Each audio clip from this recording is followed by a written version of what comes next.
नमस्कार दोस्तों, स्वागत है आपका आप सभी का मेरे इस यूट्यूब चैनल पे। मैं हूं हर्षित गोप और आज हम बात करने वाले हैं बिहार की। लोग बिहार के नाम सुनते ही ये एक अलग सी ही इमेज लोगों के माइंड में क्रिएट हो जाता है, एक पिछड़ा राज्य। तो आज जाने क्या सच में बिहार एक पिछड़ा राज्य है, उसका रिच कल्चर के बारे में जानेंगे, उसका करंट सिचुएशन के बारे में जानेंगे कि क्या बिहार है। तो बिहार का इतिहास बहुत ही पुराना है। बिहार का इतिहास बहुत ही पुराना है। यह बिहार शब्द संस्कृत भाषा से लिया गया था, जिसका अर्थ होता है the land of knowledge, means वह जगह जहां से ज्ञान की प्राप्ति होती है। ये कहते हैं। तो ये बहुत ही पुराना जगह है। इसका उल्लेख बहुत सारे ग्रंथों में भी हुआ है। यहाँ से दो धर्मों का उत्पत्ति हुआ है, जो पहला है जैनिज्म और दूसरा है बौद्धिज्म। जिसके उत्पत्ति कर ये महावीर और बुद्धा है। बिहार वैदिक काल से लेकर मौर्य, गुप्त और मुगल साम्राज्य तक का अनेक घटनाएं इसमें शामिल है। मौर्य समाज के समय बिहार एक प्रभावशाली सांस्कृतिक और आर्थिक केंद्र था, जिसकी राजधानी पाटलिपुत्र थी, जिसको आज हम पटना के नाम से जानते हैं। मुगल साम्राज्य में बिहार का डेवलपमेंट जारी रहा, उसका ग्रोथ होते रहा, लेकिन वहां पे कई उत्पीड़न भी हुए, जैसे नालंदा यूनिवर्सिटी को जला दिया गया।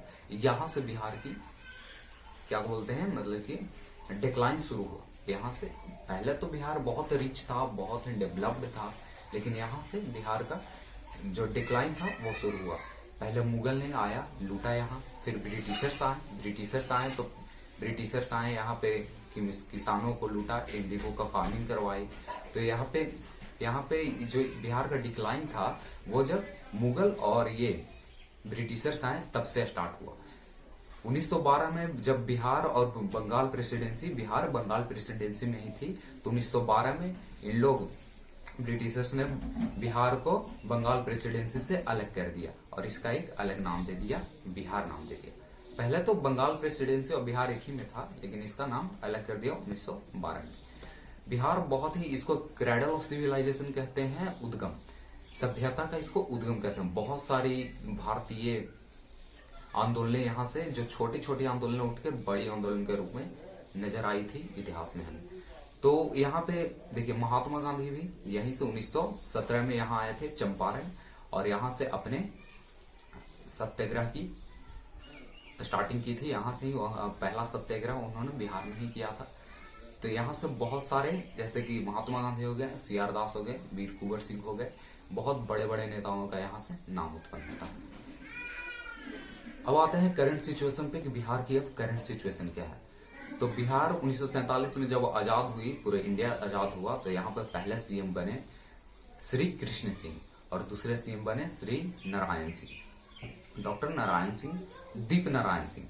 तो वहां पे वो थे, और अभी के जो सीएम है वो है नीतीश कुमार।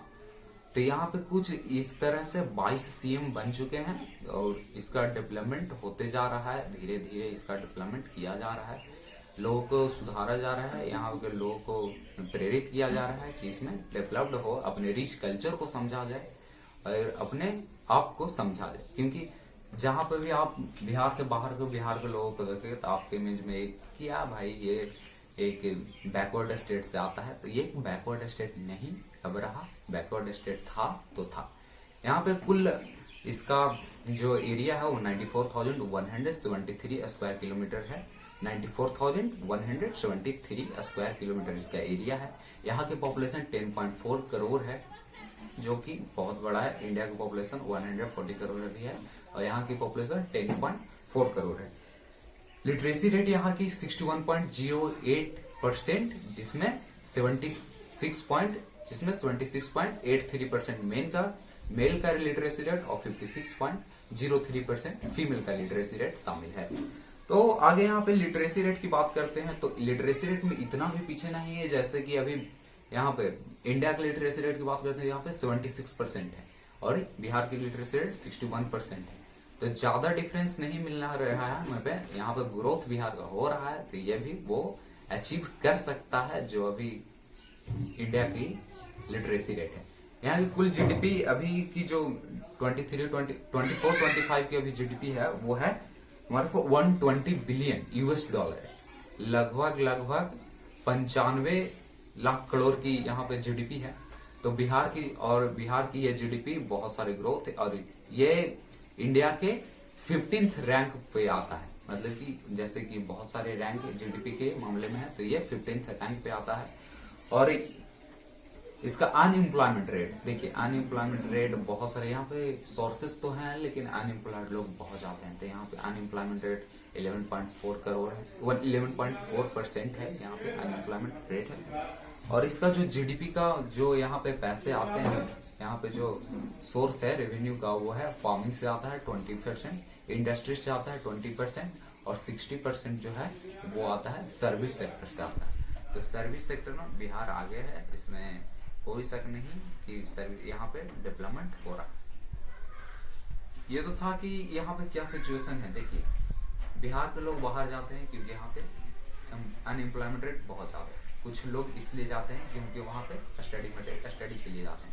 ये नहीं कि बिहार में स्टडी की कोई कमी है, यहाँ पे बहुत सारी यूनिवर्सिटीज है हायर एजुकेशन के लिए, बहुत सारी यूनिवर्सिटी है जिसमें 8 नेशनल एजुकेशनल इंस्टीट्यूशन है, सेंस है, जिसमें आईआईटी शामिल है, एनआईटी शामिल है, और आईआईएम भी है जो बोधगया में है, एनआईटी है, ट्रिपल आईटी है, एम्स है। बहुत सारी चीजें हैं जो आपको नेशनल लेवल पे मिलेगी, यहाँ पर भी आपको मिलेंगी।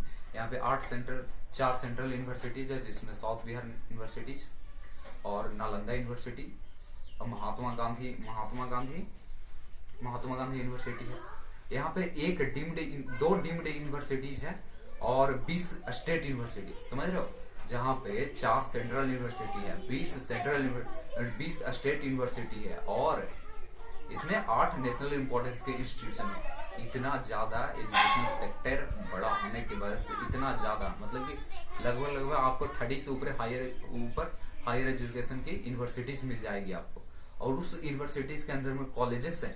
तो हायर एजुकेशन यहाँ पे बहुत ही अच्छा है, लेकिन लोग बाहर जाते हैं क्योंकि यहाँ पे इतना अच्छा भी नहीं। जैसे कि आप सेंट्रल यूनिवर्सिटीज तो बहुत अच्छे हैं, स्टेट यूनिवर्सिटीज में अभी उतना व्यवस्था अच्छा नहीं है, इसलिए लोग बाहर जाते हैं हायर एजुकेशन के लिए।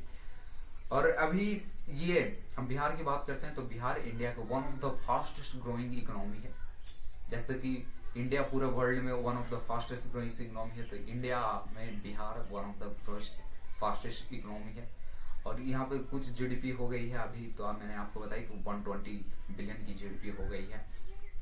कुछ हाल ही में कुछ दिन पहले यहाँ पे ट्रेड समिट हुआ था, जिसमें रिलायंस जैसे कंपनियों में भी बिहार में इन्वेस्ट किया, जिसमें 71,290 करोड़ रुपए की इन्वेस्टमेंट हुई, जिसमें इंजीनियरिंग कॉलेजेस बनाने को कहा गया, चीनी मिल स्टार्ट करने को कहा गया, जो पहले से थे उसको रिन्यूअल किया गया, रिन्यूअल करने को कहा गया। इसमें बहुत सारे एम्प्लॉयमेंट क्रिएट किया गया। तो यहाँ पे मेडिकल कॉलेजेस बनाने को कहे गए, और ये था। ऐसे ही हमारे बिहार का डेवलपमेंट हो रहा है। बहुत यहाँ पे कनेक्टिविटी भी बहुत अच्छी है, तो डेवलपमेंट हो रहा है। तो ये मत पूछिए कि बिहार पीछे है, बिहार पीछे था, ये आगे जा रहा है, और उम्मीद है कि ये बहुत आगे जाएगा। तो आप सबसे यही उम्मीद है कि आप इस वीडियो को सपोर्ट करोगे और बिहार को भी सपोर्ट करोगे इसके डेवलपमेंट में, क्योंकि बिहार एक भारत का इंटीग्रल पार्ट है। वैसे आप डिनाई नहीं कर सकते कि बिहार एक बहुत ही अच्छा स्टेट है, जहाँ पे आपको राजेंद्र प्रसाद जैसे नेता मिलते हैं। अभी बहुत सारे नेता हैं, अभी करंट में भी नेशनल लेवल पे इन नेताओं का बहुत ज्यादा इम्पोर्टेंस है। तो हम उम्मीद करते हैं कि आप इस वीडियो को लाइक कीजिएगा, बिहार को सपोर्ट कीजिएगा। तो आगे मिलते हैं नए वीडियो।